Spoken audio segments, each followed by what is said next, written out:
Last week we talked about our first cars, and this time we're going to talk about our worst cars. And the worst cars can be a car that gave us a lot of trouble and we never wanted to buy that brand again, or a worst car can be a car that you were so embarrassed to drive that you would rather walk. All right, so last time we started with SDR, let's start with Z-Man. The Z-Man. The Z-Man. Okay. Did you have a Camaro Z24? No, I never had Z-Man. I never had a Camaro. The Rock was his Z-Rock or what is Rock? Yeah. Like Knight Rider? Yeah. No, I never had one. Yeah, all the Italians had the Z-Rock. IROC, that's what it was. All the Italians had the IROC. With the T Yeah. T-tops. Yep. That always Canary leaked. yellow. Yeah. Oh my God. No, I never had that. I had I went from a BMW to Fords. That was an upgrade. Yeah. So I went to Ford Tempo, Ford oh my God. Festiva. Ford Tempo is worse than a Festiva. I would drive a Festiva over a Tempo. Oh, that thing was close. It was horrible. So bad. But you can get so many friends in that car. Like so many friends. So I went through these Fords and then I finally got a Mitsubishi Montero. A Montero. Oh my God, what a piece of crap. Did it have the knocking rockers? The famous knocking rockers? I don't know. This thing just would break down and break down and break down constantly. And So what year would this be?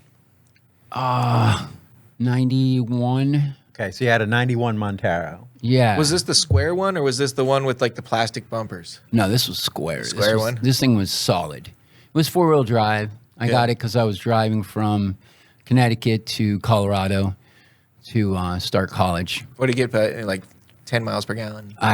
It was horrible. But once I got to the flatlands of headed towards Colorado, which would, I don't know, what was that, Kansas or I'm not sure. But they didn't have the same gas as we do here, like on the East Coast. Oh, they're still using leaded? Yeah, I guess it's ethanol or a corn gas. It was corn gas. Oh, Ethanol. Yeah. So the car wouldn't run.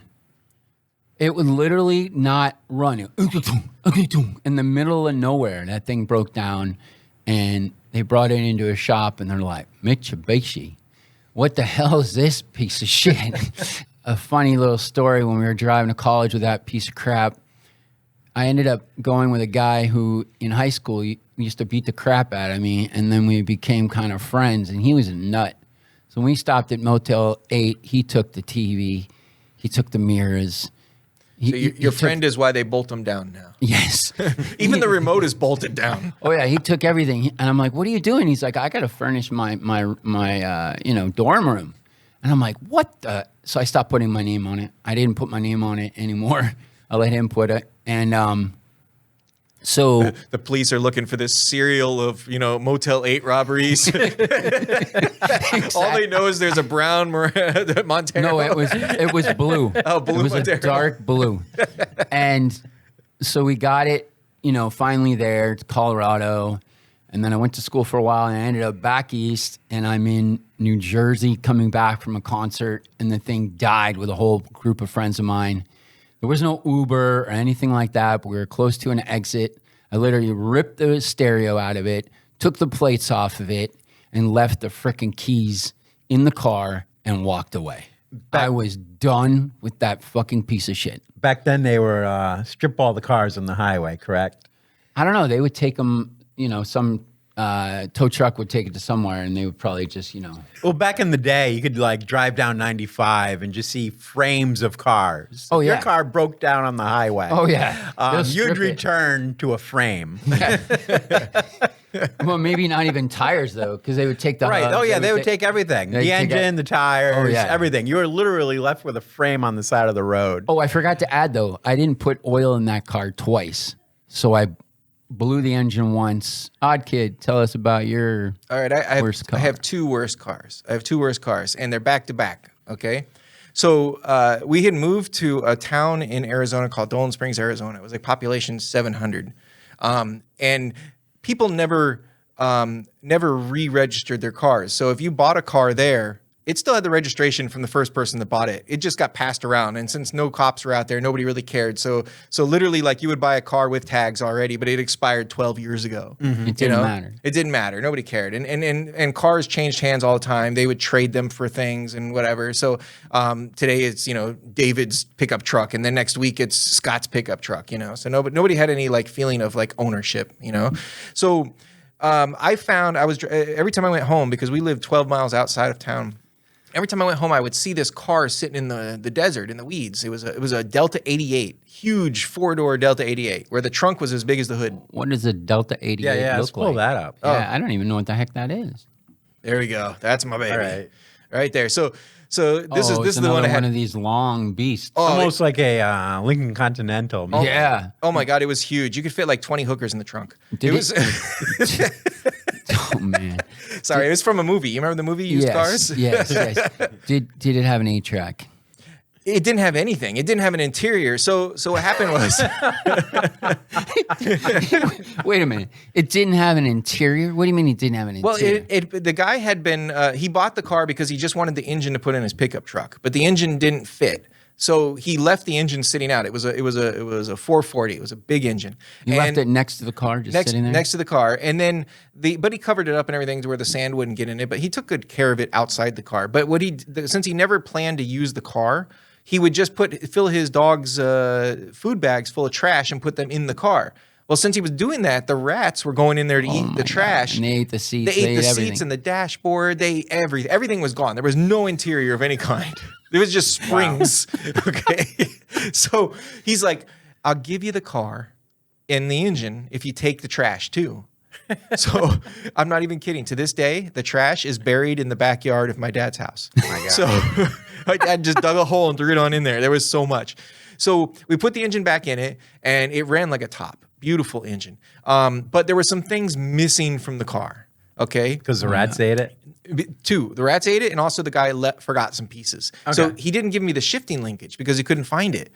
So I had to take one of underneath the hood was like these two large steel like stabilizer beams, and I took one of them, bent it into like a Z shape, connected it to the transmission, cut a hole in the floor, and then I would shift like those old toys when we were kids, the Rat Fink toys, like the Munster Mobile. Yeah, like the Munster Mobile. Yeah, my hand was over my shoulders, and I would shift, and if I wanted to keep it in park, I had to put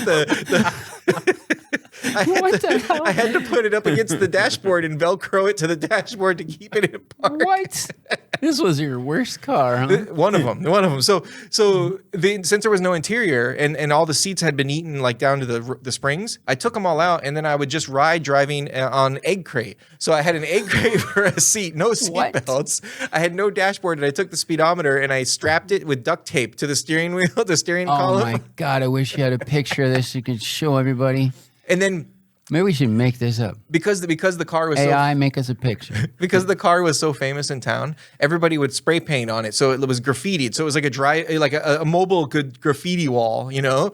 Anybody you would just let them paint on. Yeah, they would just paint. Well, why did I care, you know? So I used to work at that time. I worked at a tire shop, and I'd always park the car next to the tire shop. People would come and spray paint something on it. Well, I needed to start because I was going to go to college. I needed a car that could go on the highway because there was no way I was going to get this one to pass the highway. Oh my God. I traded this one for a motorcycle, but I didn't. The motorcycle itself or whatever didn't have enough power to get me to town. It was like a 125 or whatever, and I lived 40 miles from town. It was a dirt bike. Basically, it was a street dirt bike. And actually, it's funny you said that. So you had to get it licensed, right? And the cop would keep pulling me over. So what I did is I put dirt bike tires on it to lie to say it was a dirt bike, so I didn't have to get tags. Yeah, there you go. Yeah, because when I first lied to him, I was like, no, it's a dirt bike. And he goes, well, why is there a license plate holder on the back? Son of a bitch. So we ripped that off. Rip that thing off. Rip that off real quick. Get rid of that evidence, you know? So I traded that for a 64.5 Ford Falcon Futura. They turned this into the Mustang. So this car was only released for half a year, and then they rebodied it into a Mustang. So everything inside the car looked just like a 65 Mustang. I was a kid, so I didn't think much about the fact that they traded a motorcycle for it. You know, because I was like, well, this is a collector's item, right? Right. Well, when I went to go register it, she's like, there's a $3,500 bond attached to this car. So apparently this car was used by her husband to rob a bank. What? Oh, boy. Yeah. And By whose husband? by the person that traded it for it to me, right? So her husband still owed the bail bondsman, okay? But it gets better.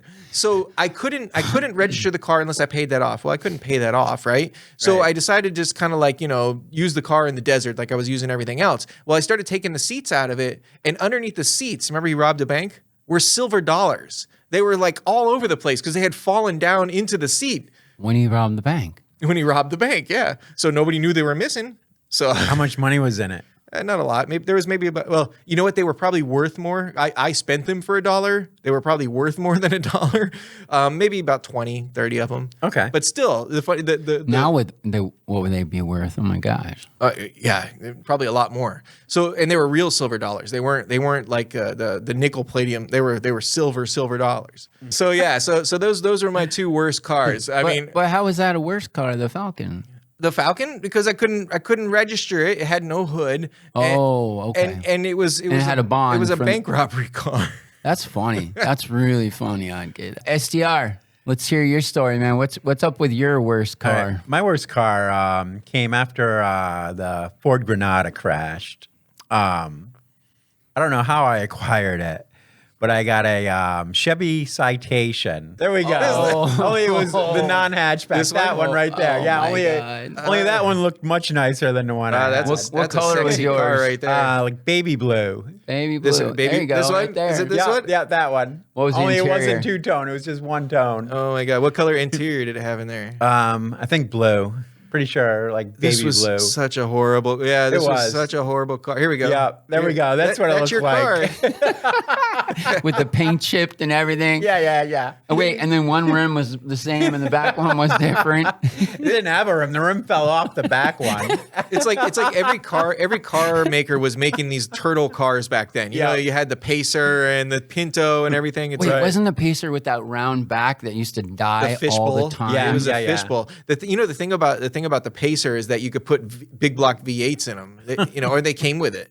That and the Gremlin. Remember the Gremlin? Yeah, I remember Oh the my God. Oh my God, the Gremlin. This one came with a straight 4.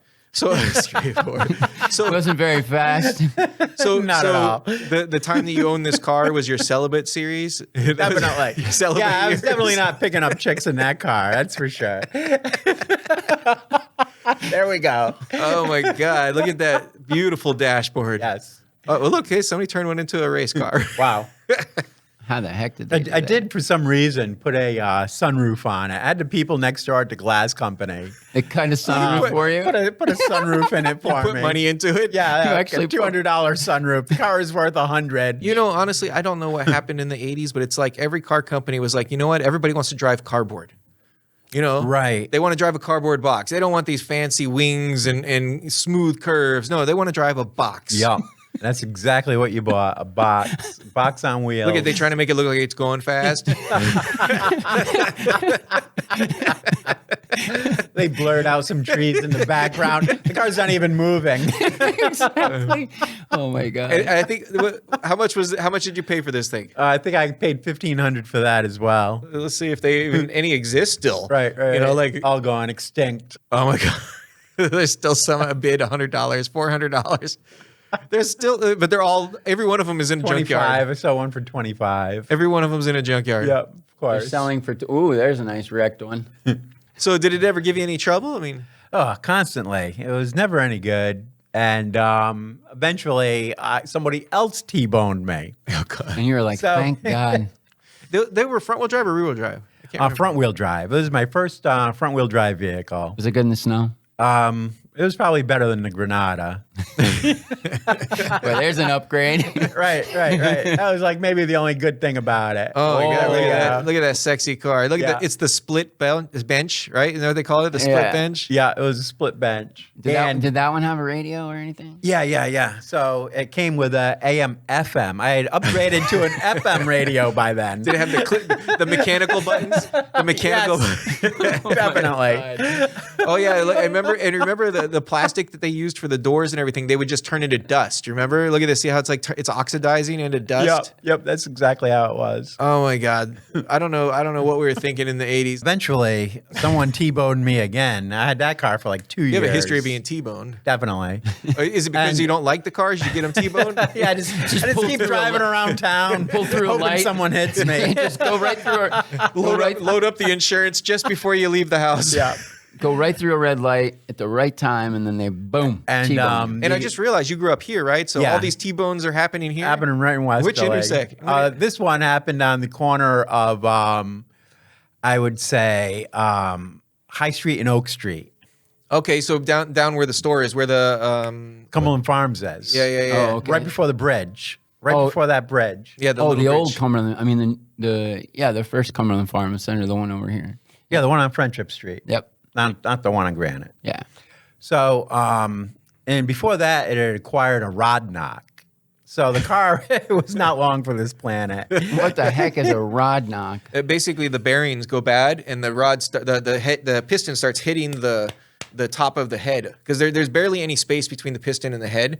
But what happens is the bearings, when they wear out, the rod will start moving back and forth on the crankshaft. Oh, so And- that's kind of like what happened with mine. It heated up with the Jeep and blew right through. So once you develop a rod knock, it's incurable. especially those cars with the aluminum engines. Yeah, they're dead. Right. So it was not long for this planet anyway. And then someone hit me, and it took me like a month to get another vehicle. So I'm driving this car. Because you were looking for another citation. I had a rod knock, and it was all crumpled up in the middle on the passenger side. It has just been completely smashed. oh my God. I had a 72 Buick Regal. Yeah. Rod knock started happening. So what I did is, poor guy, I popped the head off, took that piston out, put the head back on, and drove it for like ever until I sold it. So it only had 2 pistons. But it was a V8, so it still had 7 pistons. But I never told the person I sold it to there was an entire piston missing. I just told him man. it's got a miss. It's got a slight miss. Got a It's miss. kind of slim because I Nothing to worry about. Because I pulled out the. As I kicked the piston off of the It's a side. V7. It's a V7. It's a V7. You've seen one of those, right? It's a V6 now. So what'd you get after that? So after that, I Did you use insurance money to get this? Oh one? yeah. So the next car I got, I believe, was a Buick Skyhawk. Oh wow, you really upgraded from that Oh one. my gosh, let's see what a Buick Skyhawk looks like. Not much better, but a little what better. year? What year? Probably like I would say maybe a 82 or an 84. Yeah, exactly like that. It was a Buick Turbo. Oh my God, now that is a cool looking car. Look at That's a serious 80s mobile. Yeah. That's a sexy Yeah. car right there. That is another chick magnet car. That's I like Sure. the. We'll go Pick back up to the chicks one in with that one. the T-top thing. That was just right. Oh This yeah, one? right there. Yeah. Oh man. This was the pace car. That's why it's not something that was released. What do you mean? Yeah, by mine didn't pace have car? the Oh, for the turbo. track. Yeah. And that one was also baby blue, kind of like that one. So it The was like right speaker 4 did not cars by the work. time you lost your virginity. I'm still working on it. Now I know why you got the Mustang. You got a lot of making up to do. Oh Certainly my do. God. So this one, did it have AM, FM, and a cassette? Yes, by this time I had upgraded to the cassette player. Did you buy this new or used? I used. For Did it have sure. electric windows? No, definitely not. Still hand crank. Buick quality in a smaller package. Smaller. Oh my God. That describes that car perfectly. Oh my God. But it was much bigger than the Citation. It was actually, for me, it was a luxury car. So there were so many things about that car that was all messed up. The speakers didn't work right. You had to like bang on the freaking dash to get the right speaker to work. Probably had that car for 2 years. All the cars I had early in my life lasted like 2 years, and that's all you could get out of a car like that. Look at that wood dashboard. That wood Wow. plastic. Oh, that's nice. That's hot. That's a I whole did- 4x8. I did not upgrade to the wood dashboard. That was not a feature in my vehicle. So did you T-bone this one as well, or? I don't remember. Might as well have. I have no recollection as to what happened to that car. He put it out of his memory. That car I did. Jump that one in the river. I would assume eventually it just died. Maybe I got into an accident. I have no idea. You didn't save it to hand it down to somebody. Right. Once again, this is Pocket23, and we're here with Z-Man, SDR, and OddKid. Don't forget to like and subscribe. Welcome to Pocket 23, where stories flow like the sea. Feel the rhythm, feel so free. Pocket 23, just you and me.